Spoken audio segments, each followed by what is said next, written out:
Well, good morning. It's a beautiful day. Took some days off from work. I got a lot of stuff I got to get done before I take a trip here in a couple weeks. So today I want to mill up some lumber to finish up the duck coop.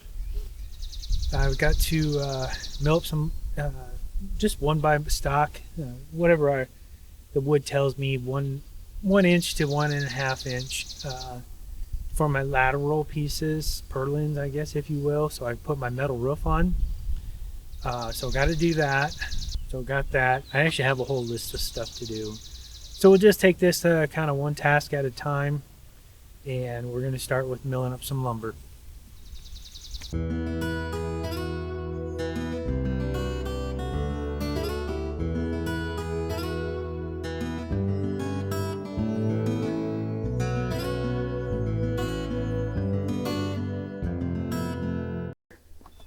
Well, this is a 10-foot black locust log that I had taken some stuff off before. And I thought maybe I could get through this and get what I needed, but I've taken off 3 cuts now at least, and it's rotten all the way through. You can kind of just see. And it's right where this branch came in, and that's typical for these trees. Up to the branch, it's fine, but as soon as a branch comes out, if it's there too long, it'll rot. I'm sure it just kind of went in and spread out. So, well, time to pull a different log because I need 10 footers, and we got a lot of material here, but it's not 10 feet. So let's see what we can find, and I'll bring you back when I got something. Thanks.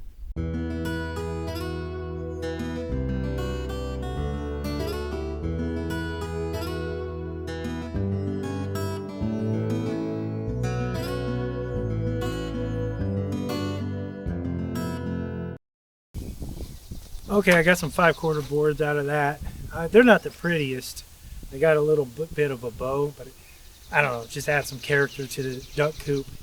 I am going to pull one more log, just so I can get some decent purlins. So I got to find a 10-foot plus, and you know, I only got to go like a little over 6-foot span. So I'll probably just put, I guess I should probably put 3 in there. I'll probably put 3 purlins. So I need 3, at least 1x4 boards. And let's see what we can find.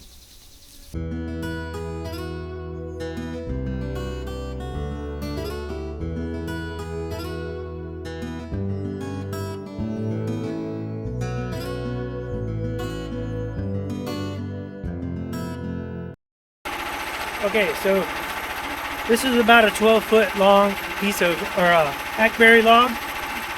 And for those of you that do follow me, I was doing a spring cleanup down at the pond.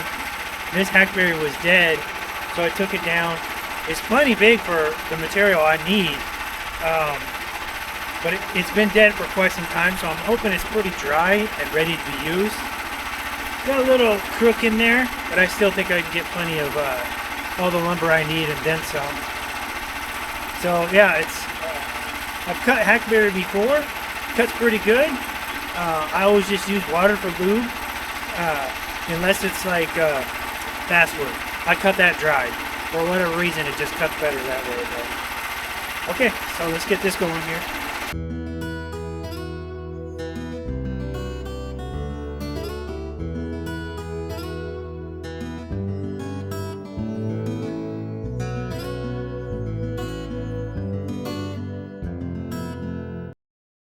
I just ran out of gas. I knew I should have filled it up. But this is going to work great. This hackberry is bone dry, which means it's a lot harder to cut. And I've had to back the saw back out a couple of times because it gets bound up so hard. I'm pushing too hard. And that's fairly new blade. I may have cut 2 or 3 cedars, which isn't nothing. So. But that'll work good for my purlins. So let me go get some fuel. We'll fuel her up and then we'll get back to it. Okay, all gassed up. And I will say one thing about this woodland mill is the engine on this, man, it just sips fuel. And yeah, I just tend to forget that. It requires gas until it runs out. All right, let's get back to it.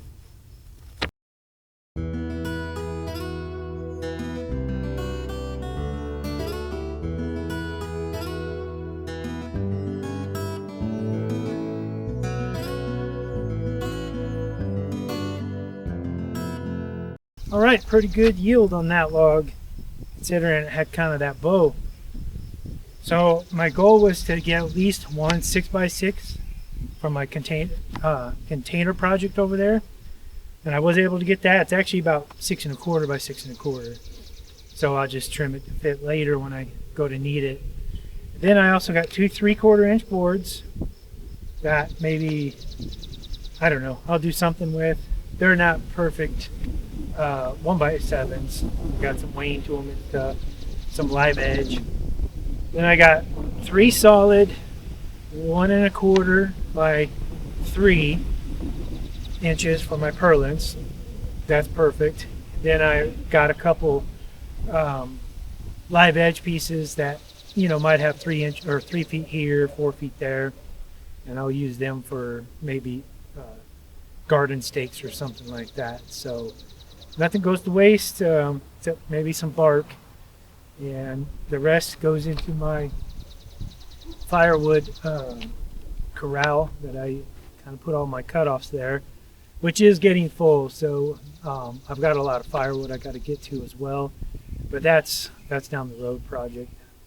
All right, so let's get this over there. I might go ahead and break for lunch. I'm getting a little hungry, and then I'll bring you all back.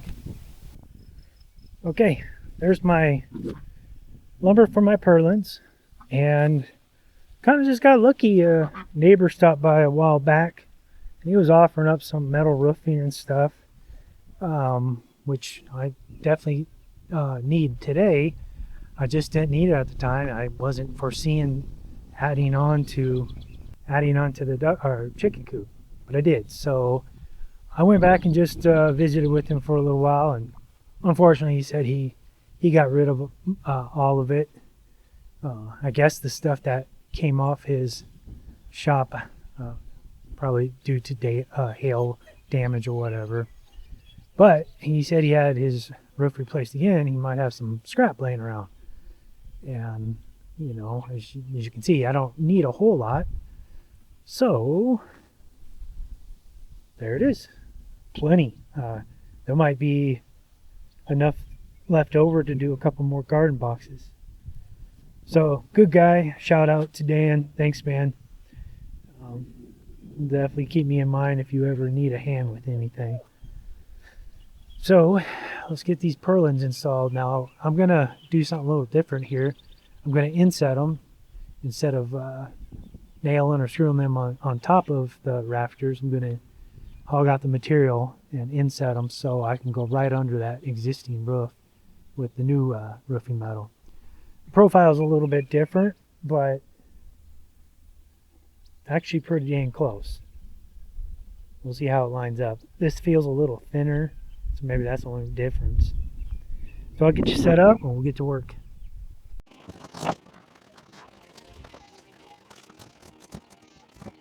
I don't want to get too close to that stuff because I want to leave some of the 4x4 material at the end here. So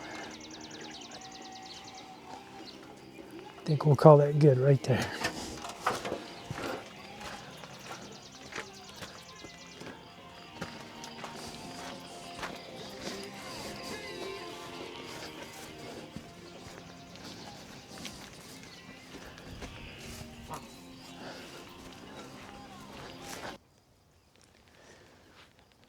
Okay, so I got my marks transferred up there, and now I just got to cut my purlin down to size.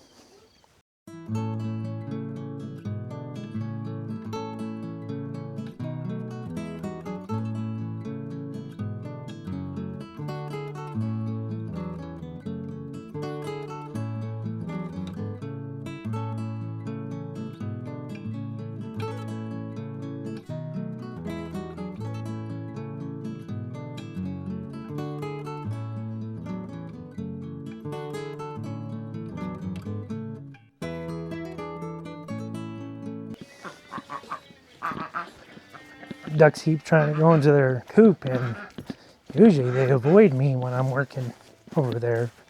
So I'm thinking they're thirsty.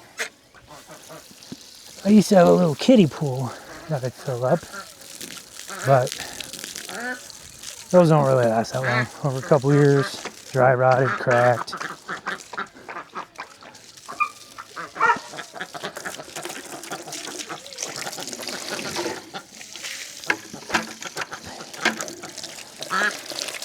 Not sure if you can make this out, but 5-gallon bucket with some holes cut out around the side works great with ducks.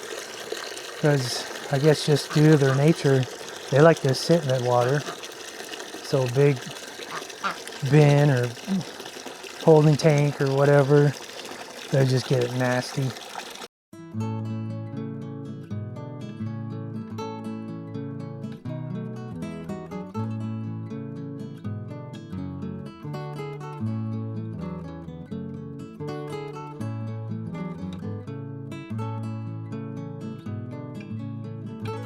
Go ahead and throw you on time lapse for this one.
All right, my battery's about to die, but I got the purlins all installed.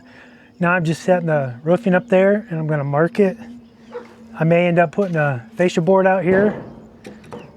So I'm putting this up. It's 1.25 inches, and I'm using that as my, I guess, straight edge. Just in case I wanna capture the water and bring it down to the ducks with a gutter or something. Even though these would probably be enough, I don't know. I may end up doing that. I like to kind of upgrade every now and then. So that's really all that's left. So I'll just probably put you on time lapse unless something else comes up, but I just plan on marking this, cutting it, and installing it. All right, so getting the metal installed here. I already cut this one down, forgot to hit record. Just kind of eyeballing it. There's different schools of thought. I was in carpentry and exterior home improvement for almost 10 years, and I've seen it where the lip went under and the lip went over. I like to put it under, but that's just how I do it. You do it however you want.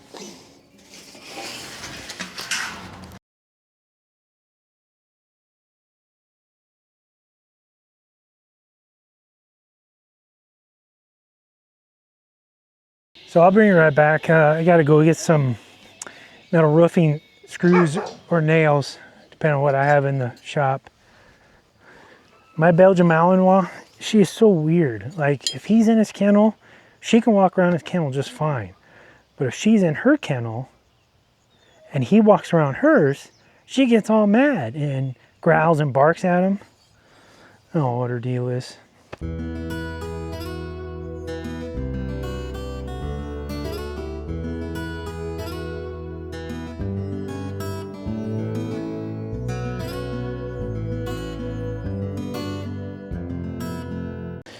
So I'm all squared up now.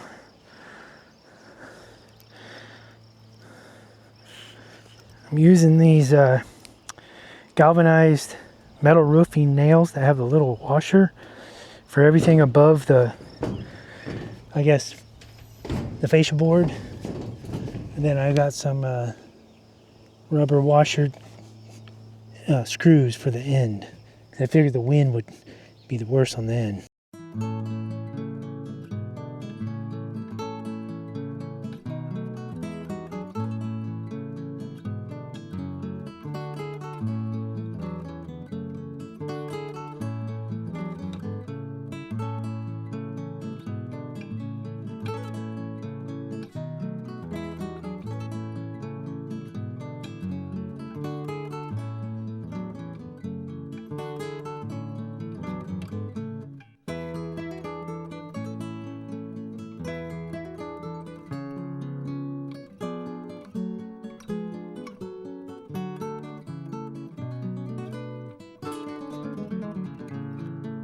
Bottom row here, I'm going to put those screws in.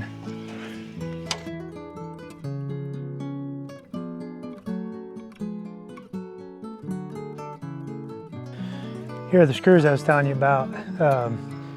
So they got a metal washer. They're galvanized. I didn't really have any white fasteners, so I just went with these. Galvanized, and then they got a neoprene washer on the inside. Pretty nice.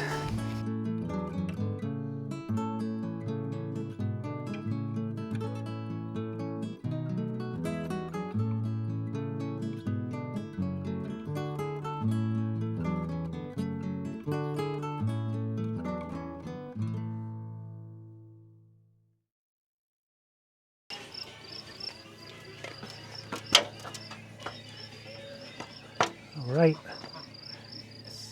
kind of how it butts up against the chicken coop. That'll be fine. Some snow and water will get in there, but unless I decide to put some flashing in there, it'll be minimal. But she's all secure, all waterproof. My duck should be safe now. Those of you that stuck around, I don't know, maybe this will inspire you to kind of get your own ducks and whatnot, or maybe chickens. It's really not that hard, and this roofing was free. There's so much stuff. We live in a land of lots, indulgence, decadence, you name it. I'm just trying to live simple. I forgot to hit record, but I just kind of want to show just how you can use stuff laying around. I had this in my shop, this hardware here, this piece of pipe, and that's secure, so that's not going anywhere. Just has to keep predators out, so that'll work. It is all done. All right, thanks for watching.